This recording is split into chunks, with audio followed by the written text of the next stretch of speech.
வணக்கம் நண்பர்களே. சித்தர்கள் ஜீவசமாதி சேனலுக்கு உங்களை அன்புடன் வரவேற்கிறேன்.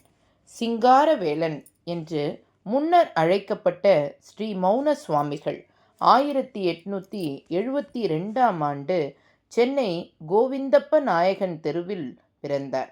அவரது பெற்றோர் பச்சையப்ப செட்டியார் மற்றும் கற்பகாம்பாள் 15 வருடங்களாக குழந்தைக்காக ஏங்கியதால் சிதம்பர சுவாமிகளின் ஆசீர்வாதத்தால் அவர் பிறந்தார் என்று நம்பப்படுகிறது. சிறு வயதிலிருந்தே ஓவியம் வரைவதில் அவருக்கு ஆர்வம் உண்டு. 20 வயதில் அவர் அங்கம்மாளை மணந்தார். ஒருமுறை கந்தசாமி கோயிலின் நிறுவனர் சிதம்பர சுவாமிகள் சிங்காரவேலனுக்கு தனது பிரசன்னத்தை அளித்து திருப்போரூரிலுள்ள தனது சந்நிதியில் தன்னை சந்திக்கச் சொன்னார். அவர் யார் என்று தெரியாமல் சிங்காரவேலன் அறிவுறுத்தப்பட்டபடியே ஆசிரமத்தை அடைந்தார். தனக்கு முன் தோன்றிய முனிவர் வேறு யாரும் அல்ல, சிதம்பர சுவாமிகளே என்பதை கண்டு ஆச்சரியப்பட்டார். சிதம்பர சுவாமிகள் அவரை தனது விருப்பமான சீடராக ஏற்றுக்கொண்டு தீட்சைகளையும் பல சக்திகளையும் வழங்கினார். அதன் மூலம் அவர் பலரின் நோயை குணப்படுத்தினார். 1908 முதல் 1926 வரை அவர் பல கோயில்களுக்கு சென்று யாத்திரை மேற்கொண்டார். அவற்றில் அவர் பார்வையிட்ட மிக முக்கியமான கோயில் வடலூர் வள்ளலாரின் ஞானசபா. வள்ளலார் எழுதிய ஜீவ காருண்ய விலாகம் கொண்டு வந்து மற்ற தெய்வங்களுடன் சேர்த்து வழிபட்டார். அவர் 16 ஆண்டுகள் மௌன விரதத்தை கடைபிடித்தார். எனவே அவர் மௌன சுவாமிகள் என்று அழைக்கப்பட்டார். முக்தி அடைவதற்கு 2 ஆண்டுகளுக்கு முன்பே அவர் தனது விரதத்தை முடித்துவிட்டு பேசத் தொடங்கினார். தனது குருவான சிதம்பர சுவாமிகளின் உருவப்படத்தை முதலில் வரைந்து தனது தோற்றமளித்ததற்காக உலகிற்கு தெரியப்படுத்திய ஒரே நபர் மௌனசாமிகள் என்பதால் அவர் பெருமைக்குரியவர். அதுவரை சிதம்பர சுவாமிகள் எப்படி இருக்கிறார் என்பது யாருக்கும் தெரியாது.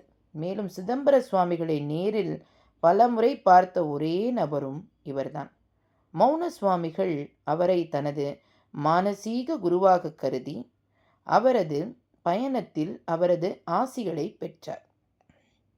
ஜீவசமாதி திருப்போரூர் சென்னையிலிருந்து 45 கிலோமீட்டர் தொலைவிலும் மகாபலிபுரத்திலிருந்து 15 கிலோமீட்டர் தொலைவிலும் அமைந்துள்ளது. கனகப்பட்டு என்பது துறவிகள் மற்றும் குருமார்கள் நிறைந்த ஆன்மீக பகுதியாகும். இங்கு சிதம்பர சுவாமிகள் ஜீவசமாதிக்கு அருகில் மௌன சுவாமிகள் ஜீவசமாதி உள்ளது. மௌன சுவாமிகளின் சமாதியும் முதன்மை பீடமாக உள்ளது மற்றும் வீட்டில் 1 சம்பந்த மூர்த்தி 2ஆம் பீடம், சுவாமிகள் மற்றும் சுப்பிரமணிய சுவாமிகள் 3வது பீடம் நட்சத்திரக்கோட்டில் உள்ளது. அவரது சமாதிக்கு பின்னால் சுவாமிகள் அப்பொழுது ராஜராஜேஸ்வரி பூஜை செய்த ஒரு புனித அறை உள்ளது. அவரது சந்நிதியில் இதை தொடருகிறார். அவரது ஆத்மா தனது பக்தர்களை ஆசீர்வதித்து நல்ல ஆரோக்கியத்தையும் செழிப்பையும் தருவதாக நம்பப்படுகிறது.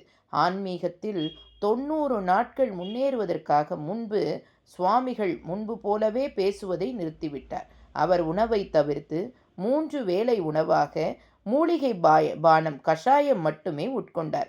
தனது இறுதி நாட்கள் நெருங்கி வருவதை அறிந்து தனது சீடர்களில் ஒருவரிடம் ஒரு நிலத்தை வாங்கி தனது முக்திக்காக இடத்தை தயார் செய்யச் சொன்னார். பின்னர் 15/1/1926 அன்று அந்த ஆலயத்திலேயே ஜீவசமாதி அடைந்தார். இந்த சமாதி காலை 7 மணி முதல் 1 மணி வரையிலும் மாலை 3 மணி முதல் 8 மணி வரையிலும் திறந்திருக்கும். முகவரி 33 OMR கனகப்பட்டு, திருப்போரூர், தமிழ்நாடு. நன்றிகள்.